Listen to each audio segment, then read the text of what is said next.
West Bengal joint entrance examination বোর্ডের তরফ থেকে স্বাগত জানাচ্ছি। আপনারা নিশ্চয়ই সবাই অবগত আছেন যে আমরা বেশ কিছু সময় ধরে অতিমারির মধ্য দিয়ে অতিবাহিত করছি। গত 17ই জুলাই আমরা West Bengal joint entrance examination, যেটা WBJEE নামে পরিচিত, 2021 আমরা সম্পাদন করেছি। কিন্তু যাদের কথা না বললে আমরা অকৃতজ্ঞ থাকব, সেই জন্য সর্বপ্রথমে আমি আমাদের আন্তরিক কৃতজ্ঞতা জানাই জয়েন্ট এন্ট্রান্স বোর্ডের তরফ থেকে পশ্চিমবঙ্গ সরকার এবং তার সমগ্র প্রশাসনকে। তারা যেভাবে আমাদের সাহায্য করেছে এই পরীক্ষা কন্ডাক্ট করার জন্য, তাদের আমরা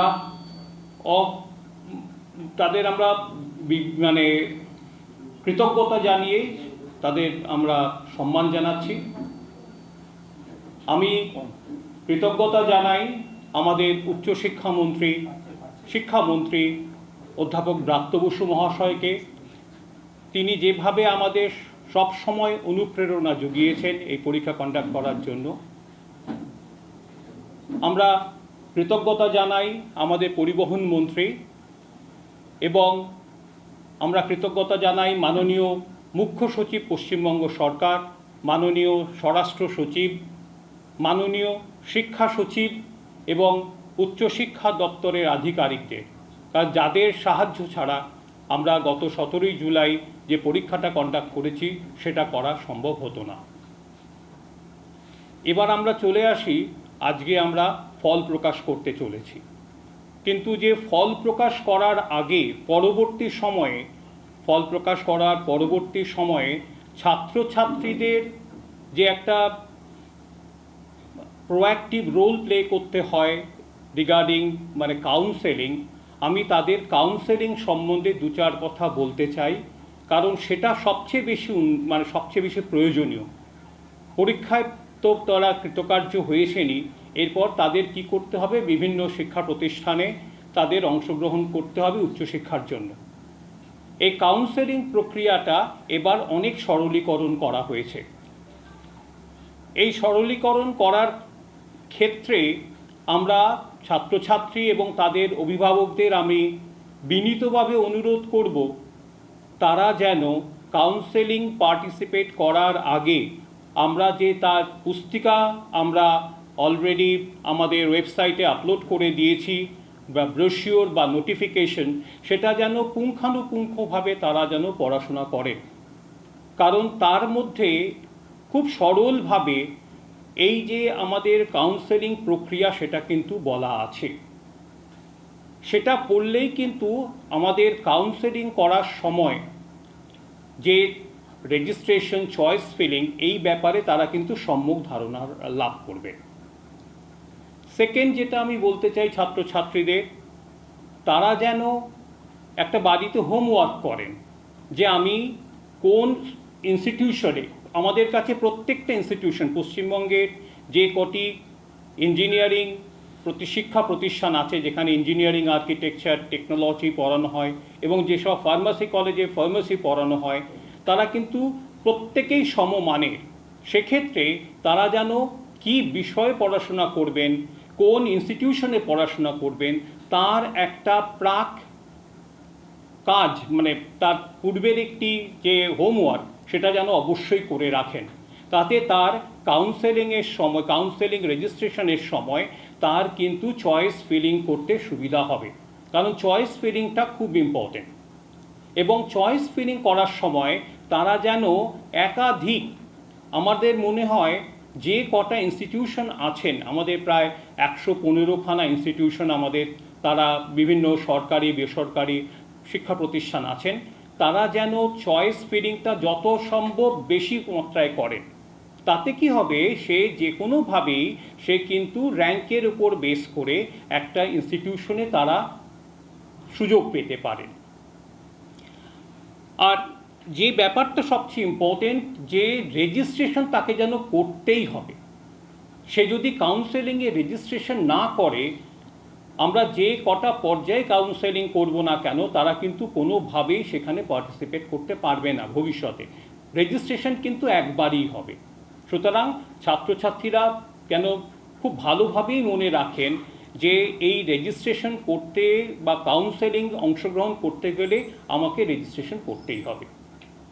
এবার আরেকটি ব্যাপার বলি যে কাউন্সেলিংয়ের এবার আমরা দুটো পর্যায়ে আমরা ভাগ করে নেব। আপনারা আজকে আমরা আমাদের joint entrance West Bengal joint entrance এক্সামিনেশনের রেজাল্ট পাবলিশ করব, কিন্তু আরও যে দুটি সর্বভারতীয় পরীক্ষা জেইই মেন্স তাদের কিন্তু চতুর্থ পর্যায়ের যে পরীক্ষা সেটা কিন্তু এখনও শেষ হয়নি। আর ইঞ্জিনিয়ারিং আর্কিটেকচার পড়তে গেলে যে নাটা বলে যে পরীক্ষাটা দিতে হয় সে তার থার্ড পর্যায়ের পরীক্ষা, তৃতীয় পর্যায়ের পরীক্ষাও কিন্তু এখনও শেষ হয়নি। সুতরাং সেক্ষেত্রে তাদের রেজাল্ট বেরোলেই আমরা কিন্তু তাদের জন্য এক্সক্লুসিভ একটা কাউন্সেলিং প্রসেস করব। আর এইবার যেটা করব এটা কিন্তু শুধুমাত্র WBJEE যারা র্যাঙ্ক হোল্ডার তাদের জন্যই আমরা কিন্তু এই কাউন্সেলিংটা করব। সেটা আমরা শুরু করব আজকে আমাদের রেজাল্ট পাবলিশ করার 7 দিনের মধ্যেই। আগামী 13ই আগস্ট থেকে আমরা কাউন্সেলিং শুরু করব এবং 3টে পর্যায়ে 3টে স্টেপে আমাদের কাউন্সেলিংটা হবে।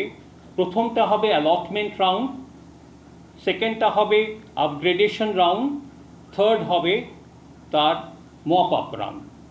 অ্যালটমেন্ট রাউন্ডে যেটা প্রথম রাউন্ড, তারা রেজিস্ট্রেশন করার পর চয়েস ফিলিং করে তারা তাদের সিট চয়েস করতে পারেন, লক করতে পারবেন। তার পরবর্তী ক্ষেত্রে তারা যে অ্যালটমেন্টটা পাবেন সেই অ্যালটমেন্টের উপর বেস করে তারা সেই নির্দিষ্ট জায়গায় তার চয়েস ফ্রিজ করার পর নির্দিষ্ট ইনস্টিটিউশনে গিয়ে তার অ্যাডমিশন সংক্রান্ত সমস্ত ফর্মালিটি কমপ্লিট করতে পারেন, অথবা সে আপগ্রেডেশনের সুযোগ নিতে পারেন। সেকেন্ড রাউন্ডটা হচ্ছে আপগ্রেডেশন রাউন্ড।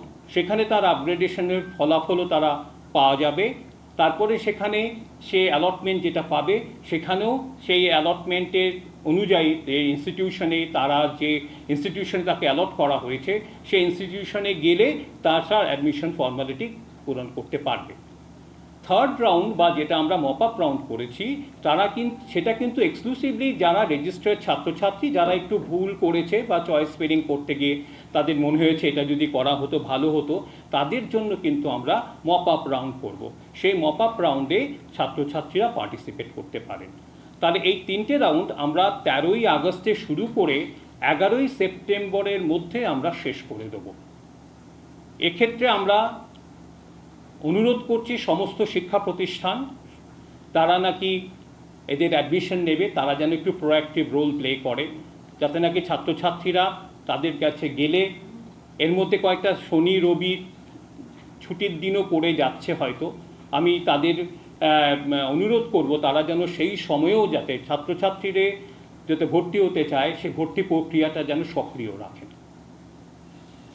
এটা হচ্ছে আমাদের কাউন্সেলিং সংক্রান্ত ব্যাপার। এরপরে আমি চলে আসছি আমাদের মূল পর্বে, যেখানে আমি আজকে রেজাল্ট আমরা অ্যানাউন্স করতে যাচ্ছি। আমাদের পরীক্ষার জন্য রেজিস্ট্রি করেছিল 92,695 জন ক্যান্ডিডেট।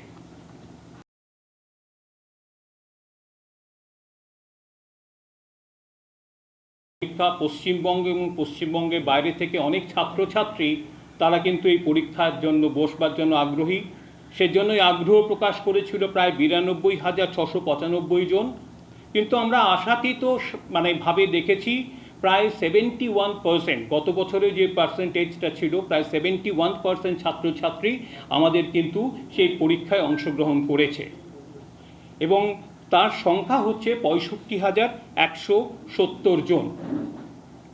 তার মধ্যে 99.5% ছাত্রছাত্রী তারা কিন্তু কৃতকার্য বা র্যাঙ্ক পেয়েছে। তার সংখ্যাটা হচ্ছে 64,850 জন।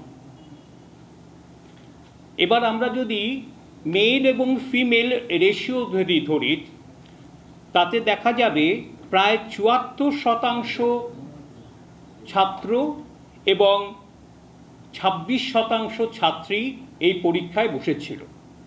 তাতে যদি দেখা যায় কত শতাংশ পাস করেছে বা কৃতকার্য হয়েছে, তাতে 99% অন অ্যান অ্যাভারেজ তারা কিন্তু হয়েছে। এবার আরেকটি উল্লেখযোগ্য ব্যাপার হচ্ছে পশ্চিমবঙ্গ এবং পশ্চিমবঙ্গের বাইরে কতজন ক্যান্ডিডেট ছিল। আমাদের যারা অ্যাপিয়ার করেছিল, এই পশ্চিমবঙ্গের মধ্যে অ্যাপিয়ার করেছিল তাদের পরিসংখ্যানটা হচ্ছে প্রায় 77%, আর পশ্চিমবঙ্গের বাইরে প্রায় 23% ছাত্রছাত্রী কিন্তু এসে এই অতিমারির সময় সমস্ত প্রতিকূল পরিবেশ, প্রতিকূল অবস্থা তারা অতিক্রম করে তারা কিন্তু এসে আমাদের পশ্চিমবঙ্গের বিভিন্ন সেন্টারে, কাছাকাছি সেন্টারে তারা এসে পরীক্ষা দিয়ে কৃতকার্য হয়েছে। তাদের আমি আন্তরিকভাবে ধন্যবাদ জানাচ্ছি। আর বোর্ডের যদি আমরা হিসেব করি তাতে দেখা যাচ্ছে প্রায় 53%, প্রায় 34,440 জন ওয়েস্ট বেঙ্গল হায়ার সেকেন্ডারি কাউন্সিলের তারা ছাত্র। সিবিএসই বোর্ড থেকে পরীক্ষা দিয়েছে প্রায় 19,338 জন। অন্যান্য যে বোর্ড যেগুলো আছে আমাদের আরও প্রায় 72খানা বোর্ড আছে, সেখানে প্রায় 10,552 জন পরীক্ষা দিয়েছে। আইএসসি বোর্ডের থেকে 840 জন পরীক্ষা দিয়েছে। টোটাল হয়ে যাচ্ছে 65,170। তাহলে আমরা যেটা বললাম 99.5% ছাত্রছাত্রী তারা কিন্তু র্যাঙ্ক পেয়েছে, তার মানে তারা কিন্তু eligible for participation in counselling. এবার তারা তাদের র্যাঙ্ক অনুযায়ী তাদের চয়েস ফিল আপ করবে এবং সেই অনুযায়ী তারা তাদের প্রতিষ্ঠানে কিন্তু তার অ্যাডমিশন নিতে পারে।